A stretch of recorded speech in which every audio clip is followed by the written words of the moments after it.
Hello tribals. तो आज देखने जाएंगे what are the anti cholinergic drugs. Last video में हमने देखा था कि what are the direct and indirect cholinergic drugs जो एसिटाइल कोलिन को हमारी बॉडी में बढ़ा रहे थे। अब हम देखेंगे उसी का ऑपोजिट एंटी कोलिनर्जिक ड्रग्स जो एसिटाइल कोलिन को अब रिड्यूस करने का काम करेंगे।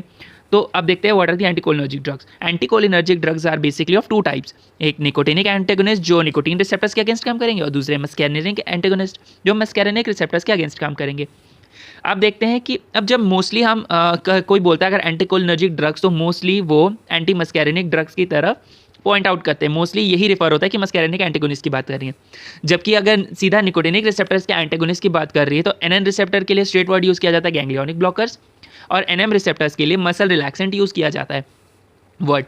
अब देखते हैं एंटी मस्कैरिनिक ड्रग्स कहाँ कहाँ काम करते हैं, किन ऑर्गन्स पे। तो सीएनएस पे करते हैं, हार्ट पे, आई पे, lungs, bladder and GIT and even uterus में एंटीस्पास्मोटिक यूज़ होता है यूटेरस। तो ये हो गया। अब लाइन से देखते जाएंगे कि कौन सा किस पे एक्ट करेगा। तो सर से लेके पाँव तक हम ऐसे करके जाएंगे। तो सबसे पहले देखेंगे कि कौन सा सीएनएस में वर्क कर रहा है, फिर देखेंगे आइज़ में, लंग्स, फिर हार्ट, फिर जीआईटी, ब्लैडर एंड यूटेरस। वैसे करके हम ऊपर से नीचे जाएंगे ताकि एक सिंपल सा सीक्वेंस रहे जो हमें याद रह सके। तो अब देखते हैं कि क्या क्लासिफिकेशन है इनका। क्लासिफिकेशन 3 टाइप का है। एक है नेचुरल एल्कलॉइड्स, दूसरा आता है सेमी सिंथेटिक एंड सिंथेटिक। अब नेचुरल में 2 ही आते हैं, एट्रोपिन एंड हायोसिन। और सेमी सिंथेटिक्स में एट्रोपिन और हायोसिन के ही डिफरेंट टाइप के और एब्रीविएशंस दिखेंगे। और सिंथेटिक में तो बहुत तरीके के हैं जिन्हें हम अभी धीरे धीरे वीडियो में देखते जाएंगे। तो नेचुरल अब एक क्लासिफिकेशन का केडीटी से मैंने चार्ट को या टेबल को मैंने यहाँ अटैच कर दिया है फॉर रेफरेंस एंड एवरीथिंग। तो नेचुरल में हमने देख लिया था एट्रोपिन और हायोसिन हमें दिख रहा है। सेमी सिंथेटिक में atropine methonitrate, hyoscine butyl bromide, homatropine ये हमें दिख रहा है। और सिंथेटिक में भी बहुत टाइप से दिखेंगे, जैसे हम लाइन से देखते हैं एंटी सिक्रेटरी एंड एंटीस्पास्मोटिक हमारे जीआईटी में और यूट्रस में यहाँ और हमारे यूरिनरी ट्रैक्ट में काम आता है। मेड्रियाटिक्स आई में फंक्शन करेंगे। वासोसेलेक्टिव हमारे यूरिनरी ट्रैक्ट में यूज़ होंगे। और हमारे एंटी पार्किंसोनिज्म जो हमारे सीएनएस पे वर्क करेंगे वो उसके लिए भी ये फंक्शन करता है। तो अब देखते हैं कौन सी चीज़ कहाँ पे होती है। तो सबसे पहले डिफरेंस देखते हैं एट्रोपिन और हायोसिन के बीच। तो एट्रोपिन और हायोसिन के बीच हमें क्या डिफरेंस दिख रहा है। एट्रोपिन हमें मिलता है प्लांट से जो कि है एट्रोपा बेलाडोना प्लांट से मिलता है, और हायोसिन हमें हायोसाइमस निगर से मिलता है। हायोसाइमस निगर का एक और नाम है स्कोपोल प्लांट और एट्रोपा बेलाडोना का दूसरा नाम है दतूरा। अब हायोसिन जब स्कोपोल प्लांट से मिलता है इसीलिए हम इसका एक और नाम देते हैं स्कोपोलामीन। तो हायोसिन का एक और नाम है क्या, स्कोपोलामीन। तो अब एट्रोपिन का ब्लड ब्रेन बैरियर क्रॉसिंग कम होता है, वहीं पर हायोसिन का ज़्यादा होता है। तो इसलिए एट्रोपिन का फंक्शन सीएनएस में क्या रहेगा, एक नॉर्मल एक्साइटेटरी रहेगा, तो वो सीएनएस को एक्साइट करेगा या हेलुसिनोजेनिक प्रॉपर्टी रहेगी उसकी। और हायोसिन का क्या रहेगा, हायोसिन सीएनएस में सीडेशन का काम करेगा या डिप्रेसिंग इफेक्ट लाएगा। तो एट्रोपिन पॉइजनिंग क्या होती है। एट्रोपिन पॉइजनिंग, अब एट्रोपिन को हम ज़्यादा दे देंगे तो क्या होता है। एट्रोपिन पॉइजनिंग या बेसिकली एट्रोपिनाइजेशन, मैंने पिछली वीडियो में भी एट्रोपिनाइजेशन वर्ड का यूज़ किया था। एट्रोपिनाइजेशन में क्या मिलता है, जो भी इफेक्ट रहेगा वो हमने जब पहले देखा था कि एसिटाइल कोलिन के साइड इफेक्ट से क्या होता है, डम्बेल्स। तो अब उसका ही कंप्लीट ऑपोजिट इफेक्ट मिलेगा। तो ऑपोजिट इफेक्ट हमें क्या क्या मिल रहा है, हमें मिल रहा है एक तो वहाँ पे सिक्रीशन बढ़ रहे थे, यहाँ पे सिक्रीशन कम हो जाएंगे। सिक्रीशन कम होगा तो बेसिकली क्या हो रहा है, स्वेटिंग कम होगी। स्वेटिंग कम होगी तो बॉडी का कोर टेम्परेचर बढ़ेगा। कोर टेम्परेचर बढ़ेगा तो बॉडी में हाइपरथर्मिक कंडीशन रहेगी। और क्या होगा, सिक्रीशन कम हो रहा है तो सलाइवा भी कम होगा और लैक्राइमेशन भी कम होगा, which will lead to xerostomia मतलब ड्राई माउथ, और ज़ेरोफ्थैल्मिया मतलब ड्राई आइज। तो ये हमें देखने मिलता है। और क्या क्या दिखता है, वहाँ पे वासो कॉन्स्ट्रिक्शन हो रहा था, यहाँ पे वासो डायलेशन होने लगेगा। अब सादी सी बात है, वासो डायलेशन होगा तो ब्लड ज़्यादा पुलअप होगा तो इसलिए फ्लशिंग होगी। फ्लशिंग का क्या मतलब होता है, स्किन में रेडनेस दिखना, वो हो गया। अब आइज, अब वहाँ पे क्या हो रहा था, अगर हम ACH ज़्यादा दे रहे थे तो हमारा एक पिन पॉइंट प्यूपिल हो जाना था या मियोटिक इफेक्ट आ रहा था। तो यहाँ पे क्या होगा, मिड्रियासिस होगा, ऑपोजिट कंप्लीट, और सिलियरी मसल का स्पाज्म होगा। सिलियरी मसल के स्पाज्म को बोलते हैं हम साइक्लोपेजिया, उसके लिए हम देते हैं साइक्लोपेजिक्स। और क्या आएगा, सीएनएस में क्या रहेगा, हम एट्रोपिन अगर ज़्यादा दे दिए तो क्या रहेगा, एक्साइटेटरी इफेक्ट रहेगा, हेलुसिनोजेनिक इफेक्ट रहेगा, डेलीरियम आते रहेगा, मतलब एक डेलीरियम मतलब कन्फ्यूजन सा इफेक्ट रहेगा। और अगर ये बढ़ता रहा तो it will be followed by respiratory depression and coma. तो ये इसमें भी जा सकता है। और क्या रहेगा, it will lead to constant tachycardia, urinary retention और कॉन्स्टिपेशन की तरफ जाएगा। तो अब हम देखते हैं कि कौन से ऑर्गन में क्या क्या इफेक्ट आता है। तो सबसे पहले ब्रेन से स्टार्ट करते हैं, सबसे पहले ऊपर से नीचे। तो माथे में क्या हो रहा है, हमारे भेजे में क्या चल रहा है। तो CNS में बेसिकली क्या होता है, अगर हम एसिटाइल कोलिन देते हैं तो एसिटाइल कोलिन से क्या हो रहा था, ये मैंने अगर ACH दिया तो ACH हमारा मेमोरी बढ़ा रहा था और कॉग्निशन बढ़ा रहा था। तो इसी का उल्टा करना है, उल्टा क्या करेंगे, एट्रोपिन देंगे तो क्या हो रहा है, एट्रोपिन हमारा कॉग्निशन तो बढ़ा रहा है, कॉग्निशन कम कर रहा है, मेमोरी भी कम कर रहा है, but atropine will give an excitatory effect also. Brain को एक्साइट करेगा, भले कन्फ्यूजन ला देगा, मेमोरी कम कर देगा, कॉग्निशन गिरा देगा, but it will lead to excitation. और हायोसिन क्या करेगा, कॉग्निशन भी गिरा रहा है, मेमोरी भी कम कर रहा है, and it will lead to sedation, sedation भी कर रहा है। तो इसीलिए हायोसिन को हम यूज़ करते हैं फॉर इंटेरोगेशन। इंटेरोगेशन हमने बहुत सारी मूवीज़ में देखा था कि कोई ड्रग दे के उससे एकदम सिडेटिव कंडीशन में लाते थे कुछ भी पूछने के लिए, तो इसलिए हायोसिन को as a truth serum use किया जाता है। इस पूरे प्रोसेस को बोलते हैं हम नार्को एनालिसिस। तो नार्को एनालिसिस के टाइम यूज़ किया जाता है मोस्टली। जो ट्रूथ सीरम के लिए जो ड्रग ऑफ चॉइस होता है, drug of choice for truth serum is basically thiopentone. Thiopentone use किया जाता है जो एक बार्बिट्यूरेट है। It is a barbiturate, mostly ये यूज़ किया जाता है उसके, या फिर हायोसिन। तो ये यूज़ किया जाता है ट्रूथ सीरम के लिए। और क्या होता है, अब मोशन सिकनेस में क्या हो रहा है, मोशन सिकनेस के लिए हम देते हैं, मोशन सिकनेस के लिए क्या हो रहा है, हम ट्रीटमेंट के लिए देते हैं या तो M1 ब्लॉकर, मस्कैरिनिक ब्लॉकर, या हिस्टामिनिक H1 ब्लॉक देते हैं। तो एंटी मस्कैरिनिक कौन से ड्रग यूज़ हो रहे हैं, डाइसाइक्लोमीन और हायोसिन यूज़ होता है। Hyoscine is the drug of choice for it. और एंटी हिस्टामिनिक हम क्या देते हैं, सिनारिजीन, डाइफिनाइल हाइड्रामीन, प्रोमिथाजीन, साइक्लिजीन, मुश्किल नाम है श्योर, बट CCDP ऐसे करके कुछ याद कर सकते हैं। CC फॉर सिनारिजीन एंड साइक्लिजीन, D से क्या रहेगा, डाइफिनाइल हाइड्रामीन, और अमीन से एक और याद है ना, प्रोमिथाजीन, प्रोमीथियस नाम के एक भगवान के नाम पे एक याद कर लो कि प्रोमिथाजीन करके एक ड्रग है। These can cross blood brain barrier और H1 ब्लॉकर्स को कम कर सकते हैं। ये बेसिकली वेस्टिबुलर नर्व को ब्लॉक करते हैं। इसका पाथवे क्या है ये मैं बताता हूँ। पाथवे में क्या हो रहा है, अब बेसिकली मोशन सिकनेस कैसे हो रहा है, हमारा हेड मूव कर रहा है, हेड का मूवमेंट हो रहा है, तो क्या हो रहा है, हमारा वेस्टिबुलर एरिया मतलब हमारा ईयर भी मूव कर रहा है, ईयर का भी मूवमेंट हो रहा है। और ईयर के अंदर क्या प्रेजेंट है, ईयर के अंदर हमारे सेमी सर्क्यूलर कनाल प्रेजेंट है। सेमी सर्क्यूलर कनाल के अंदर एंडोलिम्फ प्रेजेंट है। अब एंडोलिम्फ मूव करेगा तो क्या होता है, एंडोलिम्फ हम मूव किया तो एक सिग्नल जाता है टू द सेरिबेलम, सेरिबेलम को सिग्नल जाएगा, और सेरिबेलम विद सिग्नल जाएगा, किससे जाएगा, with the help of vagus nerve, vagus nerve की तरह, वेगस नर्व बोल रहा sorry, vestibular nerve, vestibular nerve की तरफ से एक सिग्नल जाता है। अब ये वेस्टिबुलर नर्व सेरिबेलम को देगा, cerebellum will activate the CTG। CTG क्या है हमारा, CTG is basically chemo receptor trigger zone, chemo receptor trigger zone. अब ये chemo receptor trigger zone will lead to vomiting and nauseatic feeling, nausea, ये इसके लिए लीड करेगा। तो बेसिकली क्या करते हैं हम, हायोसिन को या जो भी ड्रग, हायोसिन और क्या नाम से जितने भी हमारे एंटीहिस्टामिनिक्स है, सिनारिजीन या साइक्लिजीन, इन सब को हम ये देते हैं। ये क्या करते हैं, हमारे वेस्टिबुलर नर्व्स के M1 एंड H1 रिसेप्टर को ब्लॉक करते हैं, M1 एंड H1 को ब्लॉक करते हैं। अब ये M1 एंड H1 ब्लॉक हो गए। अब M1 एंड H1 ब्लॉक अब पर इसको देने का एक वो है कि इसको 30 मिनट्स बिफोर द जर्नी देना चाहिए, बिफोर द जर्नी, इसके पहले दिया जाता है।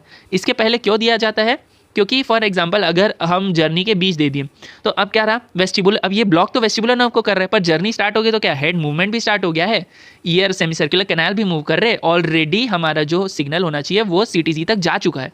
तो CTG अब क्या होगा, CTG तो स्टिमुलेट हो गया, अब इसको देने का कोई सेंस नहीं, क्योंकि वेस्टिबुलर नर्व से जो चीज़ पास होनी थी वो हो गई। हमने ब्लॉकेट लगाया ही नहीं जो इस नर्व के इम्पल्स को पास होने से बचाएगा। तो इसीलिए 30 मिनट्स बिफोर द जर्नी देना चाहिए for stoppage of the vomiting and नॉजियाटिक sense. Basically हमारे मोशन सिकनेस को रोकने के लिए 30 मिनट्स बिफोर द जर्नी दिया जाना चाहिए। अब आते हैं हम एंटी पार्किंसोनिज्म्स में। एंटी पार्किंसोनिज्म्स में क्या देते हैं हम, बेसल गैंग्लिया में इफेक्ट डालते हैं। बेसल गैंग्लिया में क्या इफेक्ट डालते हैं कि अगर ACH ज़्यादा रहता है तो क्या रहता है, डोपामिन कम होता है, ACH का इफेक्ट डोपामिन का कंप्लीट ऑपोजिट रहता है। तो जितना ज़्यादा ACH रहेगा उतना उतना कम डोपामिन रहेगा। इसलिए इसका साइड इफेक्ट, ACH का साइड इफेक्ट भी रहता है कि अगर हम ज़्यादा ACH दे देते हैं तो डोपामिन बहुत रिड्यूस हो जाता है, विच में lead to drug induced parkinsonism. तो ये रहता है। तो हम बेसिकली क्या करेंगे, अब हम देंगे एट्रोपिन।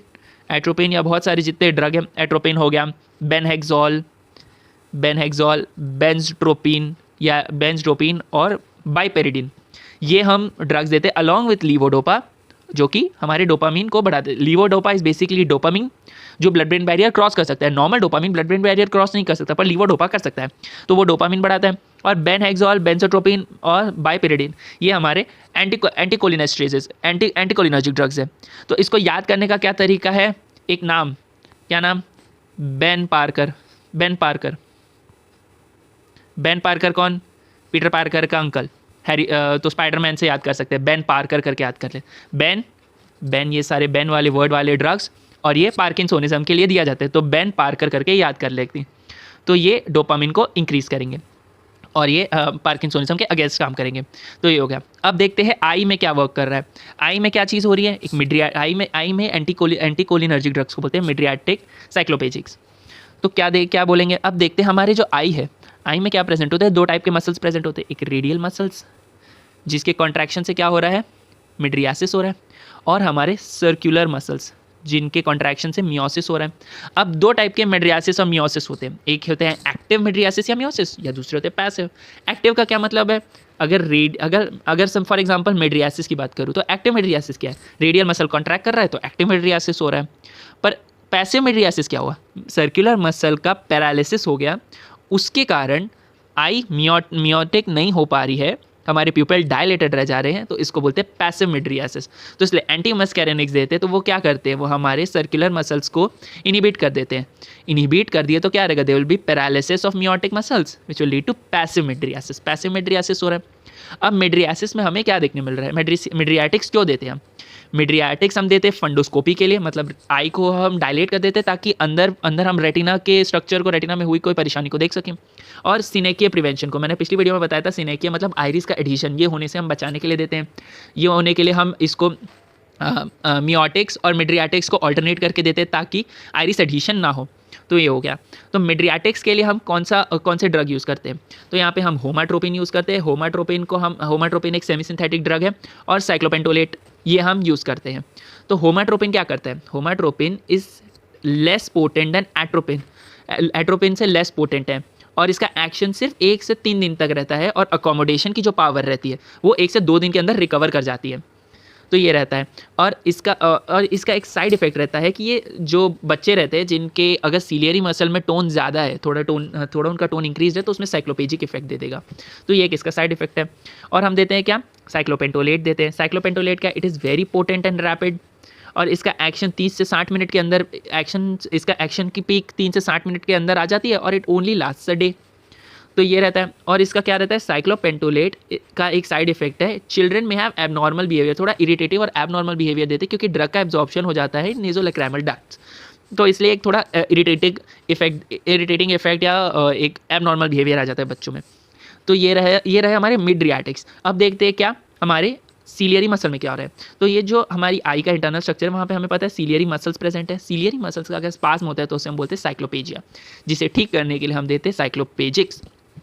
साइक्लोपेजिक हुआ, अब इसका स्पाज्म हुआ, तो अब हम इसे कॉन्ट्रा इंडिकेट करते हैं ड्यूरिंग एंगल क्लोजर ग्लूकोमा, क्योंकि इसका स्पाज्म होने से अगर हम बचाएंगे तो एंगल क्लोजर ग्लूकोमा में क्या हो रहा है कि ये जो यहाँ स्पेस है नेज़ोलैक्राइमल डक्ट, ये कॉर्निया, इसके बीच में ये जो स्पेस है, यहाँ पे हमारे कुछ पोर्स प्रेजेंट है जो इंट्राओक्यूलर प्रेशर को रेगुलेट करते हैं।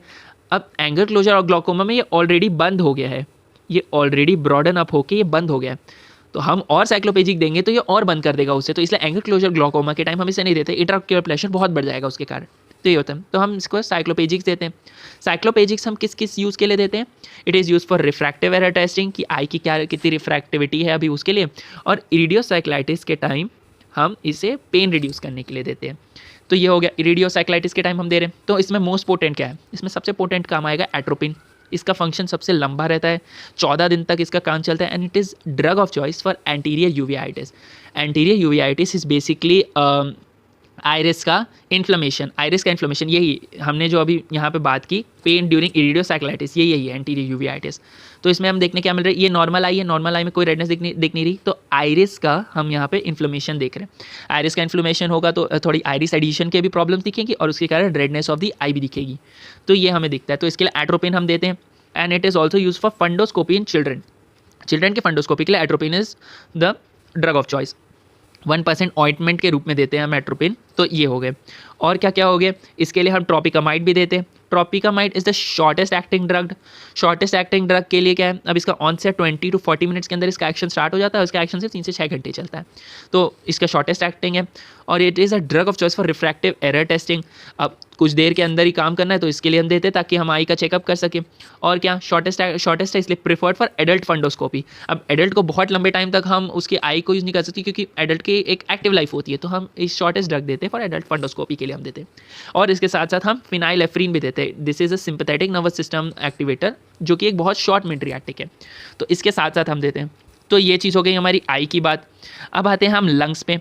अब लंग्स में मेनली क्या होता है, ब्रोंकस में क्या क्या प्रेजेंट है, M3 रिसेप्टर्स प्रेजेंट है और बीटा 2 रिसेप्टर्स प्रेजेंट है। M3 रिसेप्टर्स क्या है, मस्कैरेनिक, और बीटा 2 रिसेप्टर्स हमारे थोड़े एड्रेनर्जिक हो गए। अब क्या होता है, अगर हम M3 रिसेप्टर्स को स्टिमुलेट करते हैं तो it gives rise to broncho constriction and mucus formation, ये इसके लिए इफेक्ट देता है। तो अब एंटी कोलिनर्जिक ड्रग्स देंगे तो क्या करेगा, तो ब्रोंको कॉन्स्ट्रिक्शन कर रहा था पहले, तो अब ब्रोंको डायलेशन आएगा। और हम क्या क्या देते हैं, और हम एड्रेनर्जिक ड्रग्स देते हैं जो ब्रोंको डायलेशन करवाएंगे, तो इसके लिए यूज़ होता है। अब इसका यूज़ क्या क्या है, it is use for COPD, bronchial asthma, pre anaesthetic medication में। प्री एनेस्थेटिक मेडिकेशन क्यों, क्योंकि अब हम एनेस्थीसिया देंगे तो अब एक कोई कंट्रोल तो रहेगा नहीं, सारे रिसेप्टर्स इनएक्टिवेट हो जाएंगे, तो रेस्पिरेटरी सिक्रीशन को बचाने के को कम रखने के लिए हम इसको देते हैं। और क्या देंगे, ब्रोंकोडाइलेटर्स देंगे अलॉन्ग विद बीटा 2 एगोनिस्ट्स, जो कि खुद ब्रोंकोडाइलेशन करवाएंगे। तो इन सब चीज़ों के लिए देते हैं। तो अब इसमें ड्रग्स कौन कौन से यूज़ होते हैं, अब इसमें ड्रग्स भी बहुत टाइप के, तो कौन से सबसे पहले देखते हैं शॉर्टेस्ट एक्टिंग कौन से हैं। शॉर्टेस्ट एक्टिंग हमारे पास है इप्राट्रोपियम ब्रोमाइड। वो क्या करता है, it is use for nebulization मतलब एकदम स्टेटस एस्थमेटिक्स के टाइम, स्टेटस एस्थमेटिक मतलब स्टैट, एकदम क्विक देना है अभी के अभी, मतलब एकदम अक्यूट अटैक के दौरान, अक्यूट अटैक ऑफ एस्थमा के टाइम दिया जाता है, अक्यूट अटैक के टाइम ये यूज़ होता है, अक्यूट अटैक के टाइम यूज़ होता है। तो ये हो गया। अब ये COPD के टाइम ज़्यादा यूज़ होता है रादर देन ब्रोंकियल एस्थमा के टाइम पे। और इसका साइड इफेक्ट क्या आता है, जेरोस्टोमिया देखने मिलता है हमें, क्योंकि सिक्रीशंस कम कर रहा है जेरोस्टोमिया। अब और इसको हम एज अ क्या नाम से रेस्पिरेटरी सिक्रीशन भी कम करा रहे, तो म्यूकस कम फॉर्म होगा, तो there is scratching sensation in trachea, coughing होगी, एक बैड टेस्ट वाला सेंसेशन रहेगा, टेस्ट रिसेप्टर्स बहुत अच्छे से वर्क नहीं करेंगे और नर्वसनेस रहेगी, ये हमें देखने मिलता है।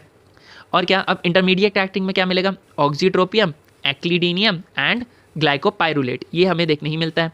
ग्लाइकोपाइरुलेट बहुत इंपॉर्टेंट है, ये एक अब ग्लाइकोपाइरुलेट रिड्यूसेस रेस्पिरेटरी सिक्रीशन, ये तो करता ही है, प्लस ग्लाइकोपाइरुलेट का एक और क्या फ़ायदा रहता है कि ग्लाइकोपाइरुलेट है ना, हमारा ब्लड ब्रेन बैरियर क्रॉस नहीं कर सकता, इसलिए एनेस्थीसिया में ये इंटरफियर नहीं करता, there is no interference with anaesthesia, तो ये बहुत हेल्पफुल रहता है। और क्या आते हैं, अब लॉन्ग एक्टिंग में आते हैं। लॉन्गर एक्टिंग में हमें क्या देखने मिल रहा है, उमेक्लिडिनियम एंड रिवेफेनेसिन एंड टायोट्रोपियम, ये देखने मिल रहा है। अब टायोट्रोपियम हमें क्या देखने मिल रहा है, tiotropium is highly specific, most bronchial selective है ये, तो M1 M3 में ज़्यादा इफेक्ट देगा रादर देन M2 में। तो it is a drug of choice for COPD and इसके साइड इफेक्ट्स क्या है, जेरोस्टोमिया या dry mouth, glaucoma and urinary retention हमें देखने मिलता है। अब इसके बहुत सारे ड्रग्स है, तो इसको याद करने का क्या तरीका है, इसके एक एक तो एटलीस्ट याद रख लेनी चाहिए। तो इसको याद करने का तरीका है TOI, TOI, longest acting to shortest acting. कैसे, long to shortest acting. T से क्या याद रखना है, टायोट्रोपियम, T से क्या याद रखना है, टायोट्रोपियम, और क्या आएगा, ऑक्सीट्रोपियम, ठीक है, क्या आया, ऑक्सीट्रोपियम, और I से इप्राट्रोपियम, ट्रोपियम वाले सब एटलीस्ट तो याद रख ही लो, इप्राट्रोपियम एटलीस्ट इतना तो याद रखना है, और ये सारे इंपॉर्टेंट वाले भी, और साथ में ग्लाइकोपाइरुलेट भी याद रखना, ग्लाइकोपाइरुलेट आगे और यूज़ आएगा। तो ये हो गया हमारे लंग्स। अब एक और चीज़ है कि हमारे जो लॉन्ग और इंटरमीडिएट और लॉन्ग एक्टिंग है वो क्रॉनिक सीओपीडी और एस्थमा के लिए यूज़ होता है, बट इसका एक साइड इफेक्ट भी है कि ये कम एब्जॉर्ब होता है और एट्रोपिन लाइक साइड इफेक्ट्स दे देता है। तो ये हो गया। अब हम आते हैं दिल की बात पे, हार्ट में क्या असर पड़ रहा है। अब हार्ट में हमारे पास पता है M2 रिसेप्टर प्रेजेंट है, जो क्या कराता है, ब्रेडिकार्डिया और AV नोड का पासेज, मतलब बेसिकली कंडक्शन कम करता है। तो एट्रोपिन इसका कंप्लीट ऑपोजिट कराने की कोशिश करेगा। एट्रोपिन कैसे करेगा, atropine will decrease the ACH, जो क्या करेगा, एक टैकिकार्डिया लाएगा। बट टैकिकार्डिया से पहले क्या, अगर हम इसे इंट्रामस्कुलर सबक्यूटेनियस रूट से देते हैं तो it initially causes bradycardia. Initially bradycardia क्यों कॉज कर रहा है, क्योंकि तो इनिशियल कॉज ऑफ ब्रेडिकार्डिया इसलिए होता है क्योंकि हमें पता है कि हमारे एक्सॉन में ACH का रीअपटेक होता है। अब ACH का रीअपटेक किससे हो रहा है, अगर फॉर एनी रीज़न यहाँ पे हमारे एक M1 रिसेप्टर और M1 ऑटो रिसेप्टर प्रेजेंट रहता है, M1 auto receptor, M1 auto receptor present है। अब M1 ऑटो रिसेप्टर में क्या होता है, अगर हमारा एट्रोपिन आता है तो वो इसको इनहिबिट कर देगा। M1 ऑटो रिसेप्टर के कारण ये ACH का रीअपटेक हो रहा था, ये रीअपटेक हमें दिख रहा था। अब ये रीअपटेक जब कम हो रहा है तो उसके कारण क्या करेगा, ये ACH थोड़े टाइम तक और एक्ट करेगा ऐसे नोड में, which will cause initial bradycardia दिखेगा, और ये इनिशियल ब्रेडिकार्डिया के बाद it will lead to sustain tachycardia, बढ़ा देगा। तो बेसिकली हमें क्या देखने मिल रहा था कि एसिटाइल कोलिन क्या कर रहा था, एसिटाइल कोलिन विल लीड ऐसे नोड को, ये हमारा ऐसे नोड है, इसको स्टिमुलेट करके क्या करेगा, ब्रेडिकार्डिया रखेगा। अब वहीं पे हमने क्या दे दिया, एट्रोपिन दे दिया। एट्रोपिन क्या कर रहा है, ACH को इनिबिट कर दे रहा है, which will lead to tachycardia, tachycardia हमें देखने मिल रहा है। तो ये चीज़ हमें देखने मिल रही है। और एक और बात है कि हमारे हार्ट में पैरासिम्पैथेटिक नर्वस सिस्टम प्रीडोमिनेट होता है, तो इसलिए एट्रोपिन का फंक्शन ज़्यादा रहेगा रादर देन SNS।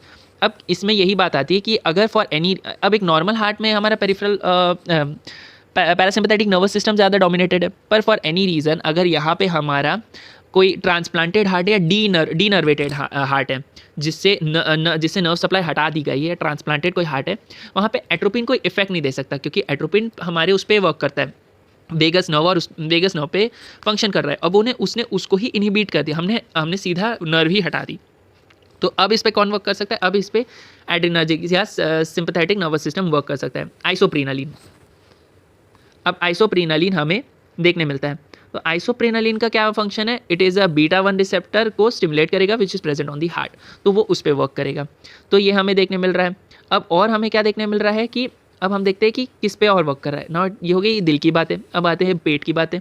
पेट और यूट्राइन इफेक्ट्स में क्या दिखता है, पेट और यूट्राइन में it is use as anti secretin, anti spasmodics, इसमें ऐसे यूज़ हो रहा है। तो इसमें 2 टाइप के ड्रग है, सेम जैसे हमने पिछले कोलिनर्जिक ड्रग्स में देखा था कि it is of tertiary and quaternary amine. तो टर्शियरी क्वाटरनरी अमीन्स में हमें कौन कौन से, टर्शियरी अमीन्स में सबसे पहले देखते हैं, यहाँ पे हमें 3 टाइप के ड्रग्स दिखते हैं, पिरेंजापिन एंड टेलेंजापिन, वैलिथामेट एंड डाइसाइक्लोअमीन। डाइसाइक्लोअमीन हमने अभी ऊपर भी देखा था। तो पिरेंजापिन एंड टेलेंजापिन कहाँ यूज़ हो रहा है, it is use for peptic ulcers which acts on stomach. Peptic ulcers के टाइम यूज़ हो रहा है, और it is highly M1 selective, M2 और M3 से ये बाइंड कम होता है, it is highly M1 selective, pirenzepine and telenzepine. Valethamate कहाँ यूज़ होता है, it is use as anti spasmodics, जो कि biliary, intestinal and urinary and renal colics के टाइम बहुत काम है। कोलिक्स मतलब कोलिकल पेन, इसके टाइम पे बहुत काम आता है। और क्या करता है, ये हमारे सर्विक्स डायलेशन को हेसन करता है। इसकी ज़रूरत कब पड़ती है, फॉर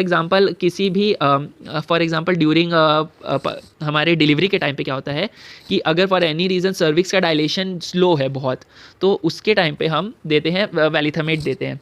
फॉर एनी रीज़न अगर हमारा सर्विक्स का डायलेशन ड्यूरिंग डिलीवरी कम है, तो ये हो गया।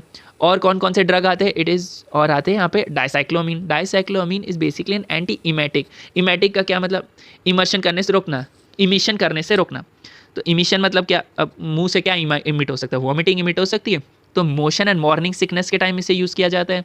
It is use during dysmenorrhoea और इरिटेबल बाउल सिंड्रोम के टाइम इसे यूज़ किया जाता है। ये एक स्मूथ मसल रिलैक्सेंट है, तो सादी सी बात है, इरिटेबल बाउल सिंड्रोम के टाइम ये काम आएगी। और एंटीस्पाज्मोटिक है, तो एट्रोपिन लाइक इस और एंटीस्पाज्मोटिक है, तो एट्रोपिन लाइक साइड इफेक्ट्स देगा। और ये इन्फेंट्स में नहीं दिया जाता, इन्फेंट्स में एट्रोपिन लाइक साइड इफेक्ट दिया जाता है, इसीलिए इसको किसी भी 6 महीने से कम के बच्चे के लिए नहीं रिकमेंड किया जाता। तो ये हो गया हमारे टर्शरी अमीन्स। अब आते हैं क्वाटरनरी अमीन्स में। क्वाटरनरी अमीन्स में ग्लाइकोपाइरुलेट आया जो कि एंटीस्पाज्मोटिक है। और क्या क्या देखने मिला, हायोसिन ब्यूटाइल ब्रोमाइड जिसे हम बस्कोपान भी बोलते हैं, ये जीआईटी स्पाज्म के लिए यूज़ होता है। और क्या, प्रोपेंथलीन मिलता है जो पेप्टिक अल्सर्स एंड गैस्ट्राइटिस के टाइम यूज़ होता है। क्यों? क्योंकि ये माइल्ड गैंग्लियोनिक ब्लॉकर इफेक्ट भी देता है जो गैस्ट्रिक सिक्रीशन कम करेगा। गैस्ट्रिक सिक्रीशन का मतलब HCl रिडक्शन, HCl कम बनेगा, कम HCl रहेगा मतलब पेप्टिक अल्सर्स में हेल्प आएगी। और गैस्ट्राइटिस के टाइम क्या, इट रिलीव स्पाज्म, तो इट डिलेज गैस्ट्रिक एम्प्टी, तो इसका थोड़ा एक कॉन्स्टिपेटिंग इफेक्ट भी आएगा। और क्या क्या आएगा, cimetropium bromide. Cimetropium bromide is a drug of choice for irritable bowel syndrome. इसका एक ही साइड इफेक्ट है, it leads to xerostomia, dry mouth करता है। और क्या करता है, ये पेन और लूज मोशन से, इसका ऐसा है कि cimetropium bromide at least 30 to 70% relief देता ही है from pain and loose motion. Irritable bowel syndrome के टाइम जो पेट में मरोना और लूज मोशन होती है उससे एटलीस्ट रिलीज इसमें 30 to 70% रिलीफ मिलता है। और क्या क्या आ गया, ऑक्सीफिनोनियम। ऑक्सीफिनोनियम आ गया, तो वो कैसे याद कर सकते हैं, peptic ulcers and gastric hypermotility के टाइम यूज़ होता है ऑक्सीफिनोनियम। और क्या क्या, isopropamide. Isopropamide is use during hyper acidity and nervous dyspepsia and irritable bowel syndrome के टाइम भी यूज़ होता है। जीआईटी डिसऑर्डर, और ये कहाँ यूज़ होता है, जीआईटी डिसऑर्डर्स यूज़ होते हैं जो मेंटल और इमोशनल डिसऑर्डर्स के टाइम इफेक्टेड रहते हैं। तो ये चीज़, तो इन शॉर्ट अगर मैं इसको एक समराइज़ करूँ तो कैसे हो रहा है जीआईटी में फंक्शनिंग। तो अगर हम देखें तो ये हमारा जीआईटी और ये इंटेस्टाइन और वो स्टमक हो गया। अब स्टमक में हमारे कौन सा प्रेजेंट, अब स्टमक में हमें पता है कौन सा प्रेजेंट होता है, रिसेप्टर M1 रिसेप्टर यहाँ प्रेजेंट है, ये हो गया हमारा M1 रिसेप्टर। और हमारे इंटेस्टाइन में प्रेजेंट है M3 रिसेप्टर। अब ये प्रेजेंट है, अब ये प्रेजेंट है तो ये क्या क्या फंक्शन करेंगे। अब पेप्टिक अल्सर, अब पेट में क्या आ सकता है, पेट में आते हैं हमारे क्या, पेप्टिक अल्सर्स हो रहे हैं, तो पेप्टिक अल्सर्स कम करना है तो DOC क्या बोले था मैंने, पायरेंजापिन, पिरेंजापिन एंड टेलेंजापिन। टेलेंजापिन दे दिए, तो ये यहाँ यूज़ हुआ, तो ये क्या कर रहा है, इसको HCl के सिक्रीशन को कम करेगा, HCl के सिक्रीशन को कम कर रहा है। और क्या, अब M3 में क्या हो रहा है, अब मेनली हमें पता है कि हमारे इंटेस्टाइन्स में मसल्स प्रेजेंट रहते हैं, तो ये मसल्स की स्पास्टिसिटी बढ़ेगी अगर इसका स्टिमुलेशन होता है, तो मसल स्पाज्म बढ़ेगा, मसल स्पाज्म बढ़ रहा है, तो अब हम क्या देंगे इसके अगेंस्ट, अब मसल स्पाज्म होगा तो इसके साथ साथ क्या होगा, स्फिंक्टर स्पाज्म भी होगा, स्फिंक्टर भी स्पाज्मेटिक हो जाएगा। तो स्फिंक्टर भी स्पाज्मेटिक हो तो हमें क्या होगा, कोई भी जो स्फिंक्टोरियल एरिया है वहाँ पे हमें एकदम हाई पेन रहेगा, जैसे क्या क्या, abdominal colic pen, abdominal colic pen, abdominal colic pen. और क्या क्या दिखेगा, रीनल कोलिक पेन। और क्या क्या दिखेगा, यूरेटरिक कोलिक पेन, यूरेटरिक कोलिक पेन हमें दिखने मिलेगा। तो ये हमें देखने मिलता है।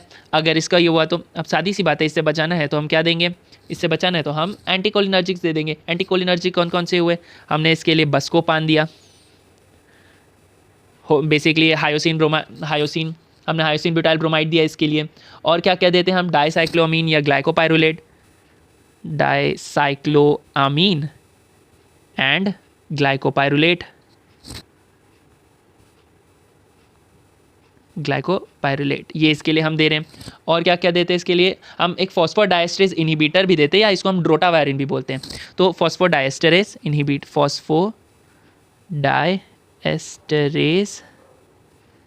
इनहिबिटर देते हैं, या इसका नाम क्या है,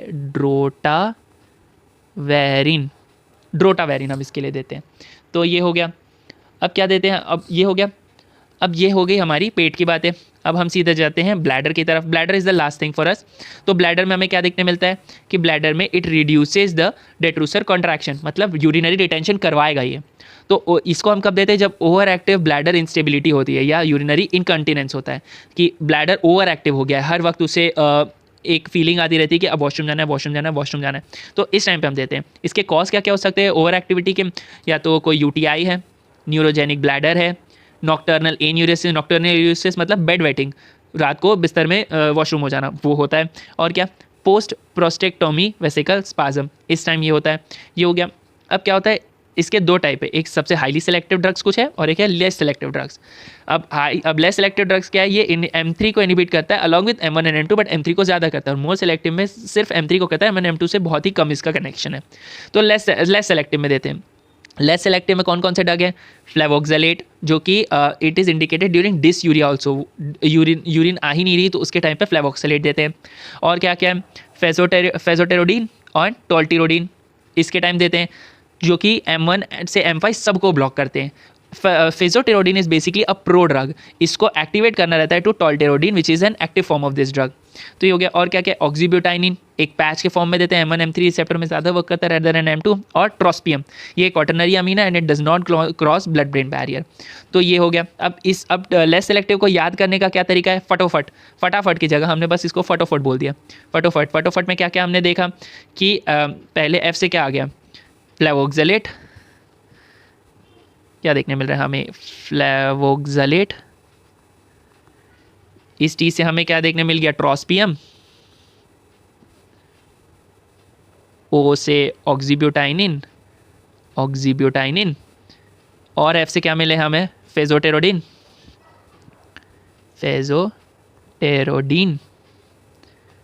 और T से टॉल्टेरोडीन। और कैसे याद कर सकते हैं, टॉल्ट ऐसे करके याद कर सकते हैं।